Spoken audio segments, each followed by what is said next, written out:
सभी को मेरा प्रणाम। आज मैं आप सबके सामने एक बेटी के रूप में, एक छोटी सी साधिका के रूप में महाशिवरात्रि के पावन अवसर पर अपने विचार व्यक्त करने आई हूँ। महाशिवरात्रि केवल एक त्योहार नहीं है, बल्कि यह आत्मा के जागरण की रात है।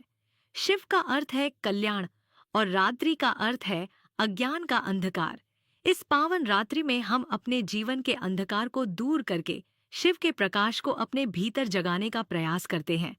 हमारे शास्त्रों में वर्णन आता है कि इसी दिन भगवान शिव और माता पार्वती का विवाह हुआ था। माता पार्वती ने भगवान शिव को पति रूप में पाने के लिए कठोर तपस्या की। यह हमें सिखाता है कि सच्ची श्रद्धा, धैर्य और समर्पण से असंभव भी संभव हो जाता है। एक और कथा हमें याद दिलाती है कि जब समुद्र मंथन से विष निकला और पूरा संसार संकट में पड़ गया, तब भगवान शिव ने उस विष को अपने कंठ में धारण कर लिया। उन्होंने अपने लिए नहीं, बल्कि पूरी सृष्टि के लिए कष्ट सहा। यही त्याग और करुणा हमें अपने जीवन में अपनानी चाहिए। एक लड़की होने के नाते मुझे माता पार्वती की तपस्या और उनकी शक्ति बहुत प्रेरित करती है। वे केवल एक देवी ही नहीं, बल्कि नारी शक्ति का प्रतीक है। महाशिवरात्रि हमें यह भी सिखाती है कि नारी और पुरुष, शक्ति और शिव दोनों मिलकर ही जीवन को पूर्ण बनाते हैं। अब मैं महाशिवरात्रि के पावन अनुष्ठानों के विषय में संक्षेप में बताना चाहूंगी, जिन्हें हमें श्रद्धा और भक्ति के साथ करना चाहिए। महाशिवरात्रि के अनुष्ठान: 1. प्रातः काल स्नान और संकल्प। ब्रह्म मुहूर्त में उठकर स्नान करें और स्वच्छ वस्त्र धारण करें।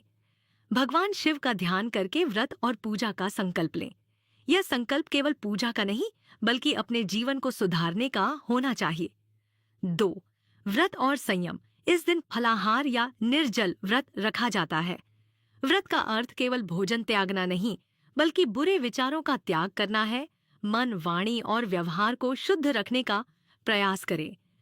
3. शिवलिंग का अभिषेक। शिवलिंग पर जल, दूध, दही, शहद, घी और गंगा जल अर्पित करें। प्रत्येक अर्पण के साथ ओम नमः शिवाय का जाप करें। यह अभिषेक हमारे मन की शुद्धि का प्रतीक है। 4. बेलपत्र और पुष्प अर्पण। 3 पत्तों वाला बेलपत्र श्रद्धा से चढ़ाए। धतूरा, आक के फूल और चंदन अर्पित करें। अर्पण करते समय पूर्ण समर्पण का भाव रखें। 5. मंत्र जाप और ध्यान। एयूएम नमः शिवाय मंत्र का 108 बार जाप करें। महामृत्युंजय मंत्र का पाठ करें। कुछ समय शांत बैठकर शिव के ध्यान में लीन हो जाए। 6.